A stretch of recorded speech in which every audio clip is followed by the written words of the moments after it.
the cold wind blows.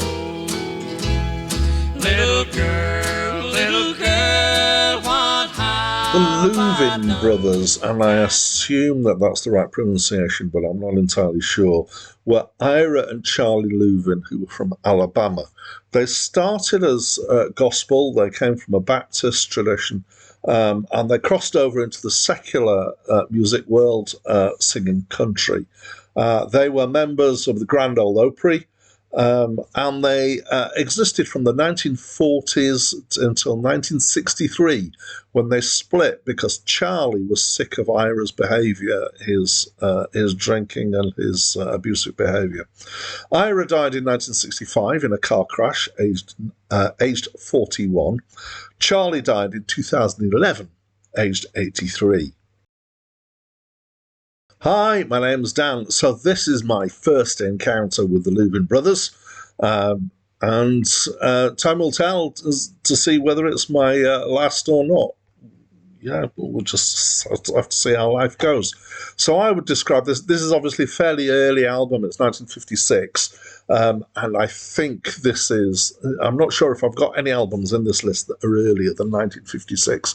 It seemed to be the point in time when collecting stuff together in kind of bound collections of 78s was taken over by the LP album, and certainly that kind of period in the mid-50s. Anyway, this is Old Timey Country is how I would describe it, and it's musically there are a couple of guitars, or one of them I think is probably playing the lower strings on the guitar. It might even be a bass guitar, I'm not sure, and a mandolin. So there's the two brothers and there's one other person who's credited on guitar. And they're singing in close harmony with a fairly strong country twang to it.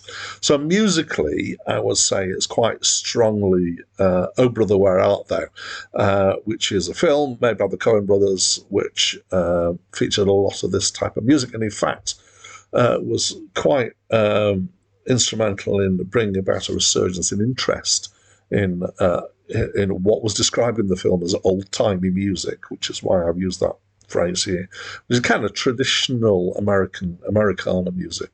Most of the songs are covers. Quite a few of them are traditional songs. There's one, maybe, which is the In the Pines, which I think I've heard before. There were a couple of tracks that they wrote. Now, one of my accusations against country is that it has a tendency to be overly emotional. And when I saw the title of the album, I was kind of expecting to have a lot more of this than there is.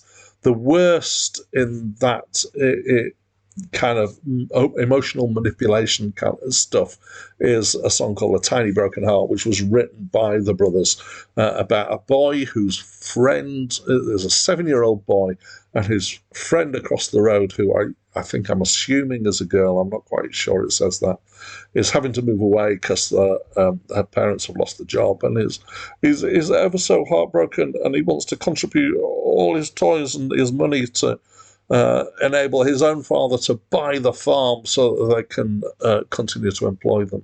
And it's a real kind of, tearjerker kind of situation. So that wasn't great. But some of the other songs are not so bad, I would say. I mean, tragic songs, definitely. There's Knoxville Girl is a traditional song, apparently, about a murder, and I don't know why I'm laughing when it's talking about murder, but it's a murder with no. And I went back and checked. There's no seeming motive to this. This guy's got a sweetheart, and he just seems to decide to kill her one day for no apparent reason. So there's definitely a kind of several strands of stuff in here. One of them is death of various kinds. One of them is heartbreak and situations of regret, things like that. And the other one is how nice it is in the southern states. So there are a couple of songs that are named after states. And I assume they're trying to persuade you that actually, despite all the death and the heartbreak, that is probably quite nice in the southern states, really, after all.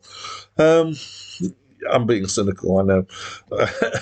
I found it generally interesting as a kind of musical experience of hearing something that's this early for country. I know that 1950s, and they started in the 40s. These guys were members of the Grand Ole Opry, and I looked that up, and that was started in 1925 or something like that. So country has been around for a long time, and obviously it goes back into folk and Appalachian music and also bluegrass and all sorts of things that predate it as well.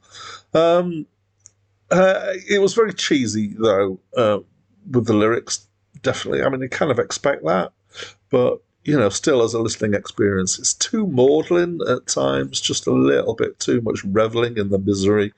But on the plus side, as I say, it's interesting. There's also nice recordings, so I don't know if this is a remastered version that I've listened to, but it certainly seems good quality recordings. So I've got mixed feelings about it. But I'd love to know what you think about it. So please do talk to me by putting some words in the comments box. And that's it from me for now. I met a little girl in Knoxville, a town we all know well. And every Sunday